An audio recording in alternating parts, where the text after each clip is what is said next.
Magandang araw mga kaibigan. Bigyan natin ng opinion, reaction itong post ng Pilipinas Today. Title: Marcoleta, tamang duda versus Cabral files ni Libeste.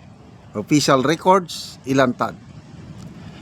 Hinamon ni Senator Rodante Marcoleta ang iba't ibang personalidad na kumukwestiyon sa authenticity ng mga umano'y sensitibong dokumento na hawak ni Batangas 1st District Representative Leandro Legarda Libeste na ayon sa huli ay ibinigay sa kanya ng former DPWH Yusek Maria Catalina Cabral bago ang kanyang pagpanaw noong Disyembre 18.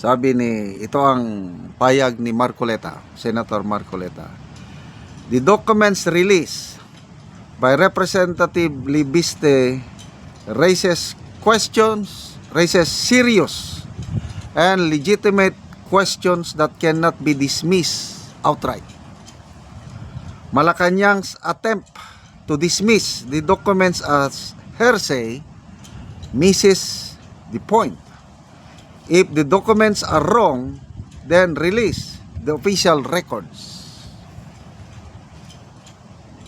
Transparency and verification at hindi dismissal and character assassination ang dapat na isagot ng Malacanang kung para sa kanila ay mali ang nilalaban ng Cabral files na isinapubliko ni Batangas 1st District Representative Libeste ayon kay Senador Marcoleta.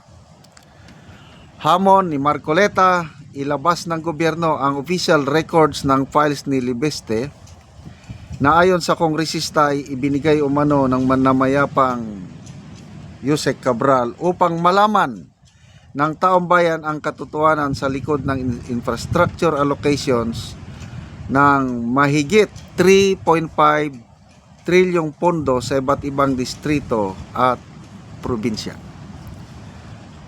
Dagdag ni Marcoleta, the government's reluctance to immediately launch a formal investigation, coupled with its insistence that Representative Libeste alone must substantiate the claims, raises questions on selective accountability and institutional defensiveness. I therefore call on all stakeholders, media, institutions and fellow public servants to insist on evidence and fairness. The country deserves scrutiny that enlightens, not attacks the obscure or obliterate the truth. Giit ng senador. Okay, so salamat po Senator Marcoleta. At least dalawang senador na ang na-monitor ko na dumipensa kay Congressman Libeste. Nauna si Senator Ping Lacson. Kinastigo niya si Jose Claire Castro at ang palasyo yung sinabi na heresy kaagad. Sabi ni Senator Lacson, parang may tinatabunan, parang cover up ng palasyo yung pagsabi na heresy yung Cabral files na hawak ni Congressman Libeste. Dapat sana imbestigahan muna bago tawagin na hearsay. So, another kapalpakan na naman ito ni Jose Claire Castro na para bang hindi siya abogado na tawagin kagat na hearsay dahil hindi na authenticate. Tama. Kung mali yung agree ako dito kay Senator Marcoleta, ilabas niyo yung tunay. Karapatan ng taong bayan, dahil pera ng taong bayan, malaman paano ginamit yung pondo ng taong bayan. Trilyonis yan. Yung pinag-uusapan dito. Si Yusek Cabral ang nakakaalam paano ginamit, kaya importanteng malaman. So, bakit nyo sabihin Bakit si Congressman Libeste ang magpatunay? Kayo, ang gobyerno. Diba? Kaya ito, selective justice nga. Ganon din ang pananaw ni Senator Lacson na parang nagkakaroon, perception ng taong bayan, nagkakaroon ng selective justice. Kaya sinabihan niya, nagpayo siya sa Pangulo na wag nang makialam sa ongoing investigation kasi kung nakikialam siya, dududa ang taong bayan na may tinatabunan, may pinipiringan o may kinikilingan. So, kanina naglabas na nilabas ni Congressman Libeste ang CCTV footage.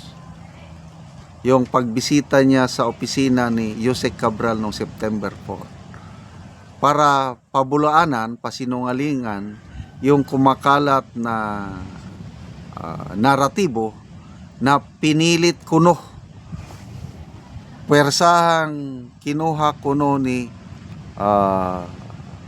Congressman Libeste ang files mula kay Yusek Cabral na to a point na nasugatan pa ang kamay.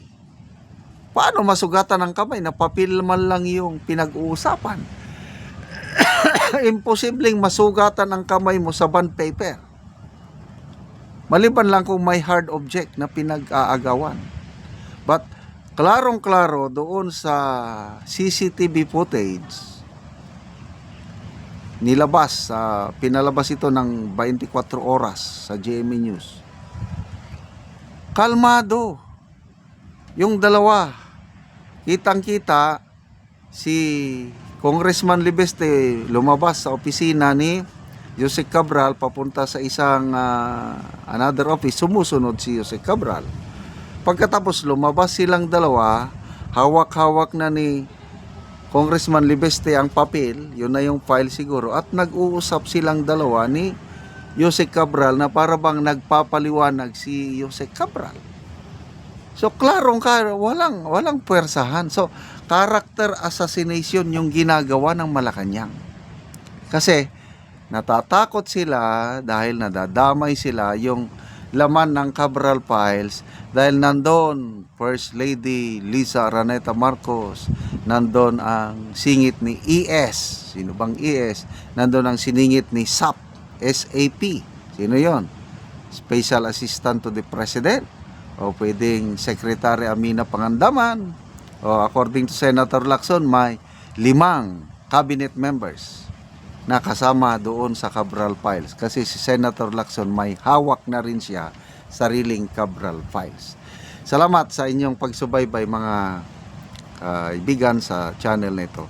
Nakakatulong kayo ng malaki sa tribong Talandig ng Bukidnon dahil ang sweldo natin sa channel na ito is pantulong po sa tribo. Namimigay tayo ng libreng yero at pako para makapagpatayo sila ng mas maayos na tahanan. Panoorin nyo ang video na ito. Una si Angkol ang natagaan og yero.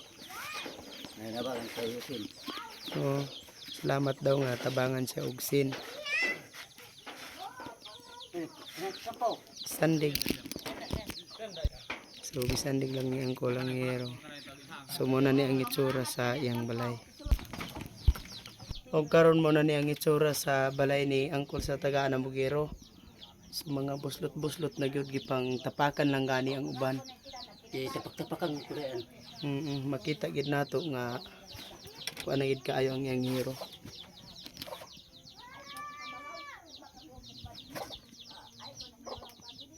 So mauna ni ang ilang kahimtang sa ilang panimalay. O karon Kol, pila na ni katuig ang imong balay sa imong atop ngayon ani ang itsura? 12 na katuig.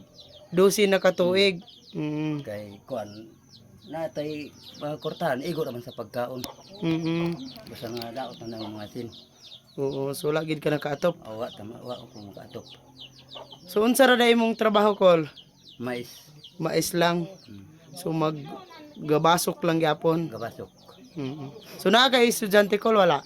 Na Pila ka buok imong estudyante? Duha. So unsa na yung mga grade?